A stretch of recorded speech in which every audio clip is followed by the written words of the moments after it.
What's up, guys? Will here for a new episode of the HuntStand podcast. And today's episode, we are starting a new segment within our entire podcast lineup. And this is going to be our Geared for the Hunt series.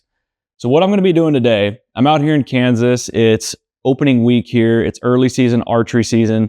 And I'm going to go through an entire gear dump with you guys today. So I'm going to go through line item of what I'm using, what's in my pack, and why it's in my pack.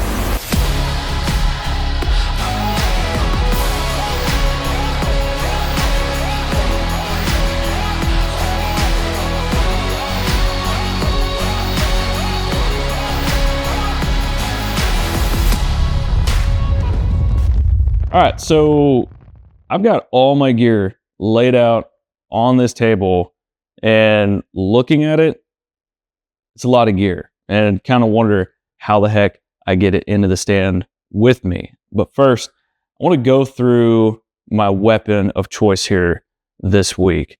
So I have 10 points TX28 crossbow, and I really like it because it's a small, compact bow, which makes for a perfect weapon for nearly any situation, because climbing up in trees, getting in ground blinds. And so sometimes when you've got, when you think about rifle season, or you're looking at, even some of the compound bows that are available on the market, those can be pretty lengthy items and can be a little bit of a pain to get in a ground blind or just even getting up in a tree. You have to take that into consideration.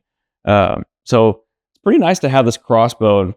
The thing I like about crossbow hunting this time of year is these deer are kind of spooky. They've been pretty unbothered. They haven't had any pressure yet. So kind of seems when you get in the stand for the first time that they know something's up, something's on edge. And so the thing I like about a crossbow is you don't have to move a lot. You don't have to draw. You don't have to worry about a lot of different things. So it's pretty nice that I can just pick this up, shoulder it, and I can have the scope on a deer pretty quick. So I don't have anything special on top of this. I don't have any kind of, auto ranging scope that you see on some of these crossbows today. I just have 10 points, simple range master scope on here. It gives me ranges of 20, 30, 40, 50, and so on. For me, I'm not going to be shooting past 40 yards with this thing. That's just my comfort zone. And with deer, that's just my general comfort zone.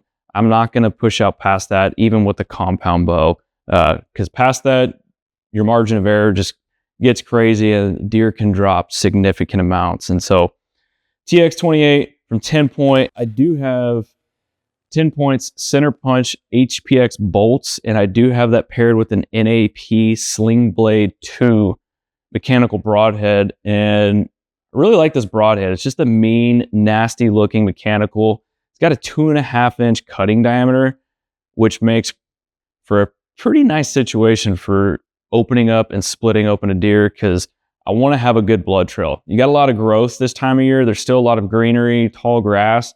And so I want to open up a deer as much as possible so I can get the best blood trail possible. I have shot fixed blades before. NAP does make the Ignite 4, which is a great option for crossbow as well if you're a compound guy. NAP does have the Ignite 3, but it just makes for a really nice head to open a deer up and give you a good blood trail, depending on your placement, of course. But that is my go-to for now. And then the other thing that I do have on the table here, depending on my hunting situation, I'm either going to be in a ground blind or in a tree stand. Obviously, up in a tree stand, your leveling situation or your rest situation, it's going to vary. You might be able to get shooting sticks up in a tree depending on how big your platform is, but more than likely you're not. And so I've got this tripod with a clamp on it to put a crossbow on it that 10 point has. It's their Axis XL carbon tripod. And this is a really nice, solid shooting rest. It's got a really nice head on it that I can pivot and adjust and level it to wherever I'm sitting. If I've got a little bit of uneven ground where a ground blind is set up, like we're going to while we're here in Kansas, it's pretty nice because I can adjust and maneuver as needed. So that's my weapon of choice. That's my weapon system here. Lots of other ways you could go around, but for me, this is what I've got this week here in Kansas. Next, let's go through clothing. You got lots of different options out there, lots of different brands, but my brand of choice is Muddy. And they just launched the brand new DV8 line this year, which was made specifically for bow hunters, which I love. So that means the gear is going to be quiet, flexible, maneuverable, and fit me well so I can do what I need to. If I'm shooting a compound, I can get full drawn without any kind of restrictions. And it's just nice when a brand makes clothing items with the bow hunter in mind. And so for me, the system I'm going to run here during early season, we've got temperatures in the 80s and 90s when we're going out in the afternoon. So it's hot, it's warm. So I need something that's breathable. I'm not going to really need to worry about a layering system right now unless there's a cool front that comes through.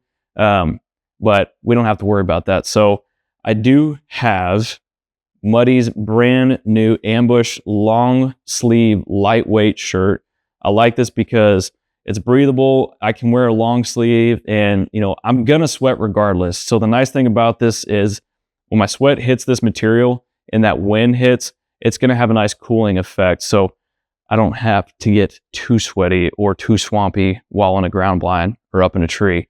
Last night was our first sit. It was hot and this was clutch. Speaking of clutch, the other thing, my bottom of choice is Muddy's DV8 clutch pant. This is a great lightweight piece, breathable. It does have side vents. So if you've just built up a lot of heat while sitting there or even just getting into the stand, I can just zip, unzip, and I can dump that and you can get rid of that heat. And if you got a nice breeze, it's just nice to be able to cool off. It does have leg pockets, which I love. When you're in a tree, I'm checking HuntStand, checking the Command Pro app, doing other things on my phone, playing games, emailing, whatnot. So on some of those long sits, that phone's coming in my pocket. And so it's nice to have that leg pocket to be able to put a phone in. It's got a zipper on it. So if I'm up in a tree, I don't have to worry about that thing falling out of my pocket and hitting the ground and potentially hitting the ladder stand or whatever and screwing up my hunt. So I do like this clutch pant a lot. Really breathable. So if you're looking for a lightweight pant, check it out. The other thing I have in my pack, I keep a rain jacket with me. And the nice thing about it, again, Muddy in the DV8 line has their Cyclone rain jacket. And I like this jacket because for a rain material, it's fairly quiet and it's really soft. And I like that I can pack this thing up. I can roll it up and put it in my lumbar pack. I don't like taking a big pack in the stand with me. It just takes up too much room. And so it's nice that I can fold this thing up into the hood and not take up a whole lot of space. So it's pretty nice. I just fold this thing up and I can pack it inside of the hood. I mean, it gets down to the size of an Nalgene bottle. I didn't pack it down tight right there, but you can see right there, it just gets small. Other items, finishing up kind of my clothing system. I just keep a good pair of lightweight gloves. If I feel that the deer are just kind of catching my movement or I'm afraid they're going to see skin, I like to get as covered up as possible. But if it's too hot, sometimes I just don't wear the gloves, but a good lightweight neck gaiter like this from Muddy. They've got a nice lightweight neck gaiter that's pretty nice. It's in bottomland. And that's my entire clothing system is mossy oak bottomland in Muddy's entire DV8 lineup. So super key. If you're interested in checking that out, we're going to drop a link down in the description, or you can just head to gomuddy.com and check it out. I've got two options that I carry with me throughout early season like this. And really for most of the year until the weather just gets uber cold. Muddy, again, great lineup of DV8 boots. But one thing I like to have from them is this deck boot. It's just a low profile, lightweight boot that I'll wear 95% of the time during early season.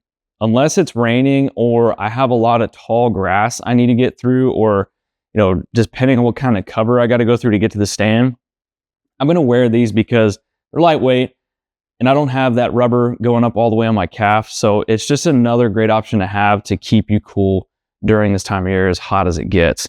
But then the boot that I like to keep with me, if I got rain that's coming in, or it's going to be super dewy in the morning or muddy, or I'm going to have to be trudging through some tall grass or walking through beans or whatnot, I do have Muddy's Deviate 17-inch boot. It's a non-insulated boot, so foot doesn't get too hot in it, but it's nice because I can open that thing up once I get to the stand and dump heat out of it, because you're going to build up that heat when you're walking to the stand. So it's pretty nice to be able to have that. But these are my two footwear options that I keep with me at all times during this time of year.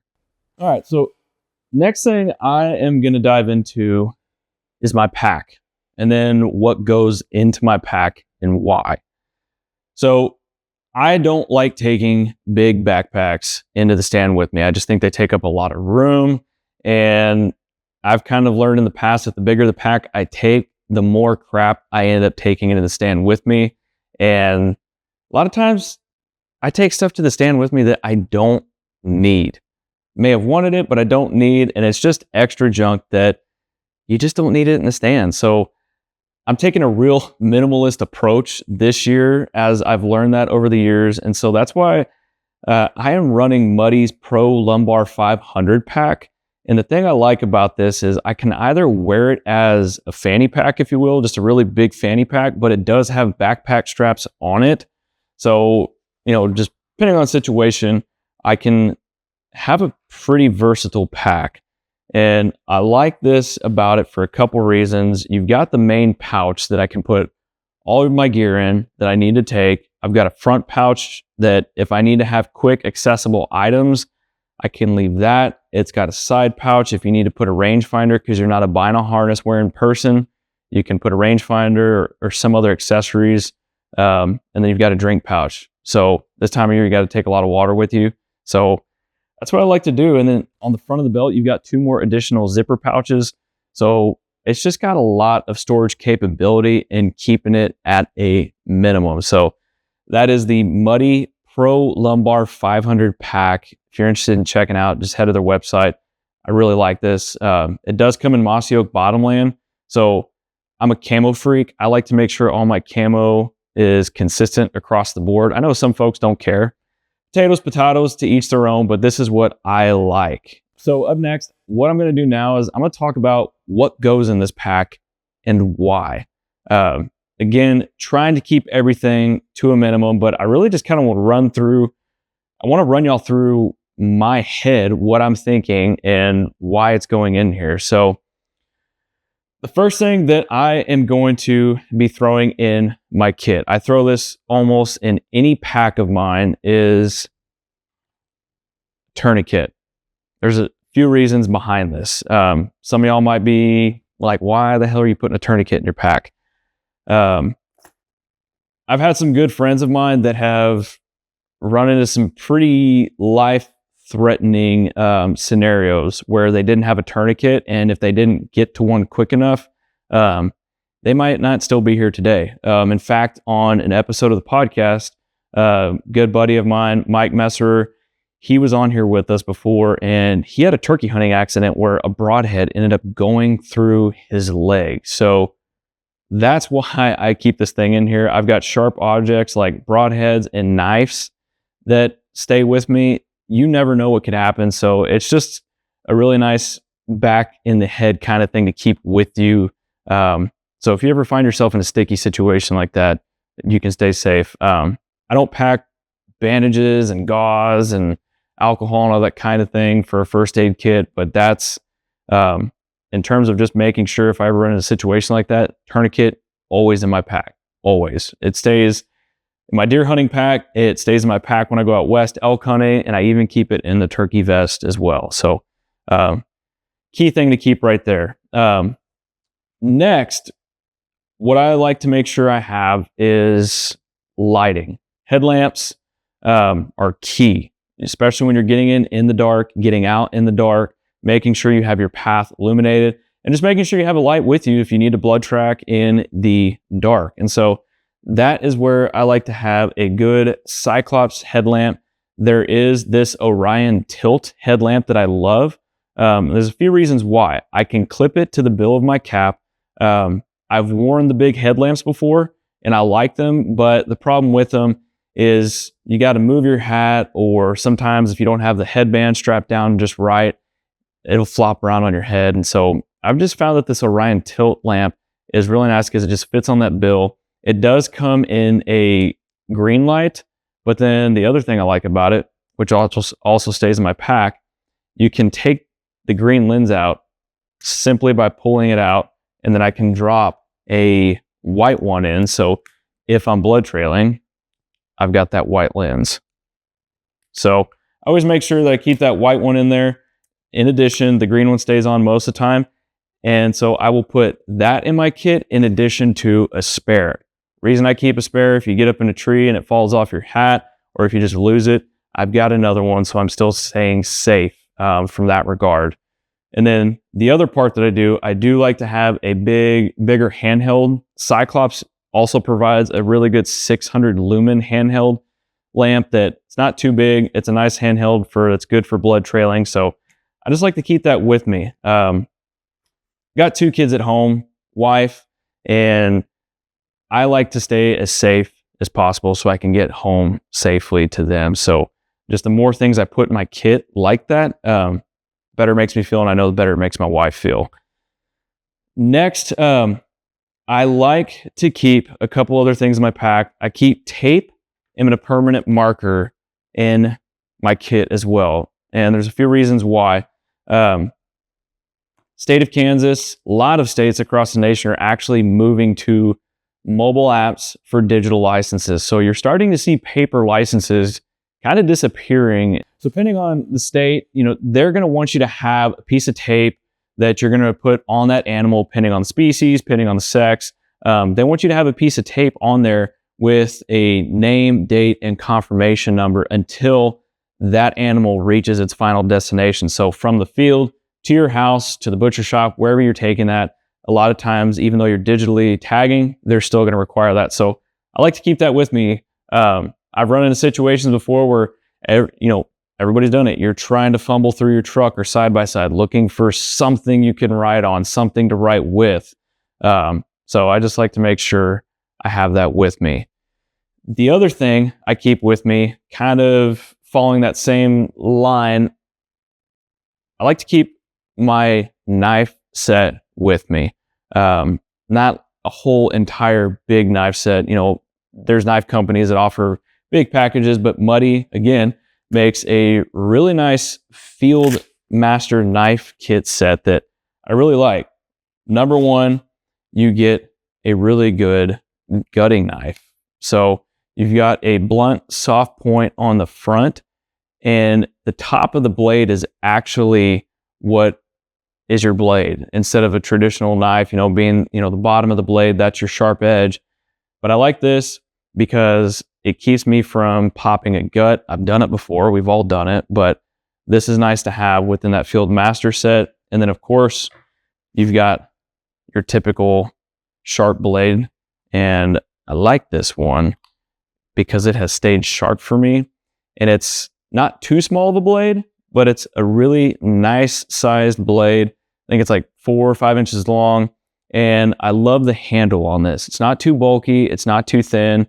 It fits my hand really well. And I'm right at 6 foot, 190-pound dude. And this knife it works for me. You might have a knife that works for you elsewhere, but this is my choice. And this is what I choose to keep in the kit. All right. What I have next in my kit, I do want to bounce back a little bit on placement of certain items in the kit. So the tourniquet that I keep this up in my front pouch in my easily accessibles, along with my light kits, the headlamps at least.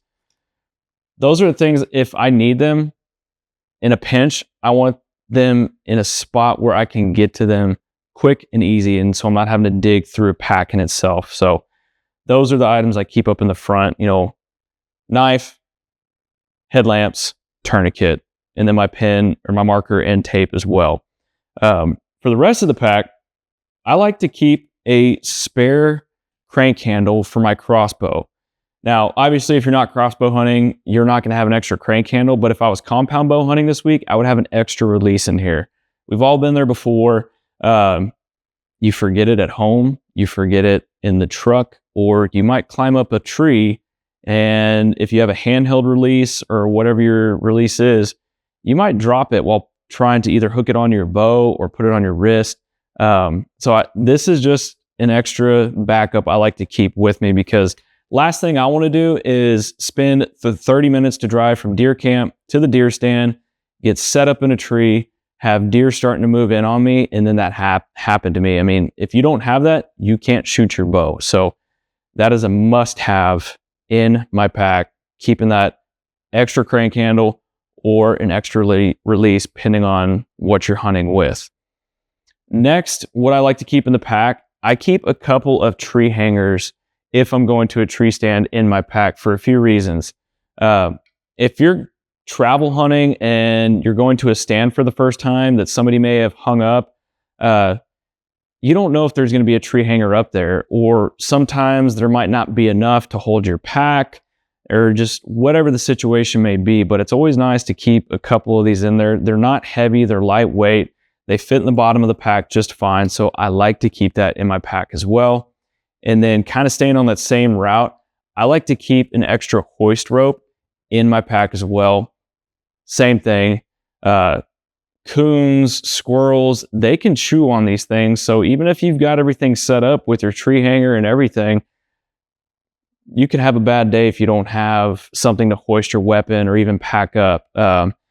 It's just another tree stand safety awareness thing. You don't want to be climbing up a big ladder 20 foot up in a tree with your bow. You want to have 3 points of contact on that tree at all times. So it's just another item I keep in as a fail safe. And then the last real 2 items that are going to get thrown in my pack, aside from, maybe a couple snacks and my water bottle, I'm going to keep a thermocell with me at all times. It's hot. The buggers are out. Mosquitoes, gnats, they're just out. So I don't run this if I don't have to, but sometimes in the evenings or even in the mornings, that wind just might die. It just might be still. So I keep a thermocell with me, because if those start getting bad, it can make us sit miserable. So definitely clutch to keep that. And then finally, Muddy makes this really nice battery pack, in addition to it also being a hand warmer. But I like to keep this in my pack for my phone. And, sometimes we might have long sits, you're just not seeing much. If you're like me, you're a remote worker, so you also have to work. And I do a lot of my work from my phone too. So I like to keep this. It's just something to keep that battery charged on your phone. If you're looking at the Command Pro app at, cell cam images, using HuntStand to navigate safely in the outdoors, it's just nice to have this so your phone stays charged and you stay safe. Next up that I keep with me this time of year is a really good tree stand harness. I'm all about safety. Again, I've got 2 kids and a wife to get home to every night. It's September. That means it's Tree Stand Safety Awareness Month. And so always wear a tree stand safety harness. It's Tree Stand Safety Awareness Month, so you need to make sure you have this with you. If you're going up in a tree, put it on. I've had friends that they've gone up to check on straps. They go to make sure if a hoist rope is up there, or they go up there to make sure if a hanger's up there. And all it takes is one wrong grab of the tree. You could have a branch that breaks. You could even have a mechanical failure on a tree stand itself. And this will ensure that you get home safe. But I've had friends that they've fallen out of trees and broken legs, and it's a huge setback in life. They're pretty lucky, but this is something always keep with me, always put it on. As soon as I go up, I am hooked in, and I am keeping 3 points of contact at all times when going up. So very crucial piece there. I don't always go up in trees hunting this time of year. I may go to a spot where I may not be in a tree, but I might have a saddle with me, or I might have a quick hang on that, if I need to pivot because of what the deer are doing, but my plan was to hunt in a ground stand all week, I might have to pivot and get up in a tree. So I just make sure I have that with me at all times. So I want to run through my vinyl harness system. And this is something that Some guys wear them, some guys don't. I like to use them because it keeps my binos close to my chest. I can have my rangefinder easily accessible.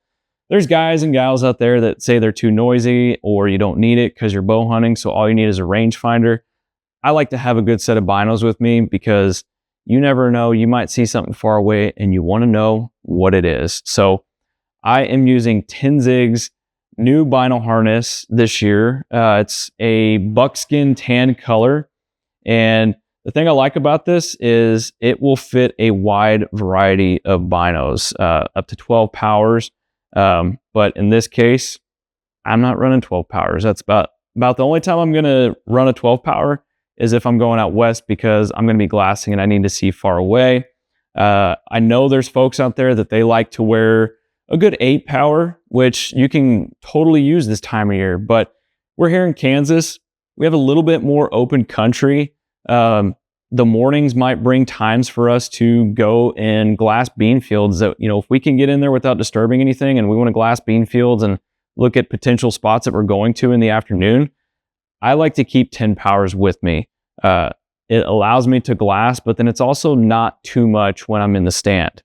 And so for my glassing system, I've got Vortex's Razor UHD binos in 10 by 50. And so this is just a really good piece of glass for me. They work well with my eyes. You get nice eye cups for eye relief. If I want to put a glassing system on it, like a MagView or All-In or one of the different Digiscope systems, I can put that on here if I want. But probably one of my most favorite pieces of glass from Vortex, and it's super versatile for what I do. You may not want a 10 power, go with the 8. They also have an 8 power option, which I would highly recommend. So if you want to check these out, I will drop these down in the show notes and description below. And then finally, for my bino harness, you always got to have a rangefinder. I don't care how good you are at guessing ranges, I always keep a rangefinder with me.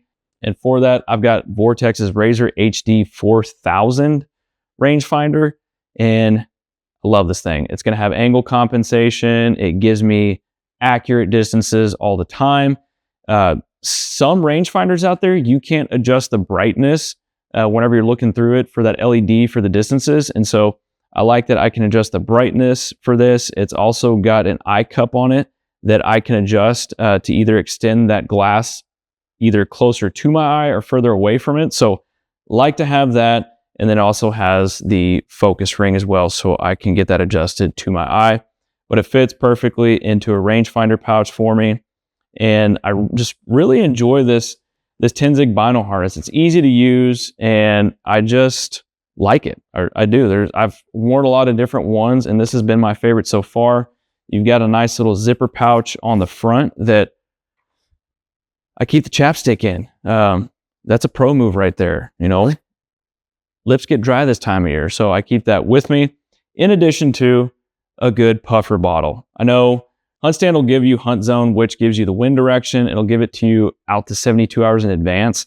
So that's a tool I heavy utilize within the app, but sometimes the wind dies completely and thermals can really mess you up. And so I like to have that for those situations, keeping that puffer bottle. I just keep it in there. So if that happens, I can just check the thermals to see where things are going. If I'm sitting in a stand and thermals start to go directly where I'm expecting deer to come from or come out to, I will actually get out of the stand because I don't want to blow that spot. If thermals just start turning to trash, I will bump out of there. I'll get out of there. So I like to have that. And it's just a nice little extra verification, knowing which way the wind's blowing or, checking to see which way it is. Because you might be going to an area or location where you're hunting fringe winds or you're hunting like just on the line. And so you like to keep an eye on how that's going. And so always keep a puffer bottle in the bino harness for that reason. And then the other thing that I keep with me this time of year, you got to keep your hunter orange with you. Depending on what state you're hunting, a lot of times during these early archery seasons, there's muzzy seasons going. You've got youth seasons going where they can shoot muzzleloader or other firearms. So the state requires you to wear orange. So we're here in Kansas. There is a firearm season going on right now. So keeping that flow orange on and with us at all times so we're seen. we're hunting private, we're not on public, but you just always can't be safe enough because you never know. And then finally, for really the last thing in my gear list for all this, 2 things: HuntStand app and the Command Pro app. HuntStand helps me navigate safely around where I'm going. You know, I've been here before in Kansas, so I'm familiar, but I'm going to new pieces this year that I haven't been on with our good buddy Cody Butler. He's got some pieces that are freshly set up, so he's got everything marked, and it helps me navigate safely to the stand or to the ground blind, wherever I'm going. I can find where I need to park, and it's just really nice to have property info and everything else that HuntStand gives to you. And then the other key item for this time of year for us, Command Pro app and Stealth Cam and Muddy cellular trail cameras.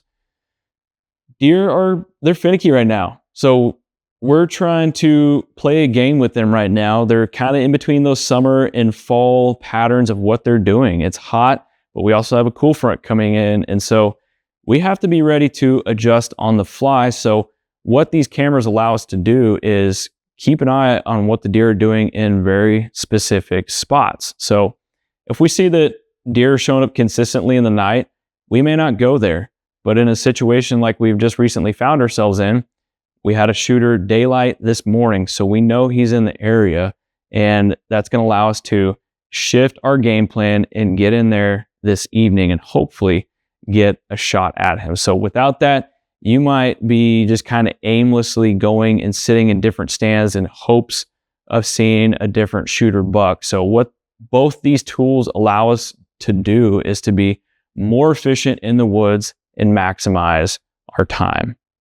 So that was a lot of information that was just gone over. And in fact, until I laid all my gear out on this table, I had no idea I took this much stuff with me to the stands, and I actually thought I was cutting back this year. So there's a lot of different ways that you can have your hunt packs, what you're hunting with. You might have a different clothing system, but if you're a first-time deer hunter or you're somebody that's kind of looking to pivot what you're doing, hopefully you learn something from everything that I just explained here, showing y'all what I'm wearing, what I'm shooting, what's in my pack, and why it's in my pack, and just what I'm using. I hope that you were really able to learn something to apply it to your game plan, what you're doing, and hopefully find success yourself in the woods this fall. So just want to thank everybody for tuning into this week's episode of the HuntStand podcast. New segment geared for the hunt. And we're going to be doing more of these. So make sure that you are subscribed to the podcast. Make sure you hit that follow button and leave us a review. Let us know what you think of this episode. If you got questions on the gear that I have talked about today, or you want to know just anything in general, make sure you drop it down below if you're listening on Spotify, or send me an email, will@huntstand.com. And I'll answer any question you got. So thanks again for tuning in, and we'll see you guys on the next one.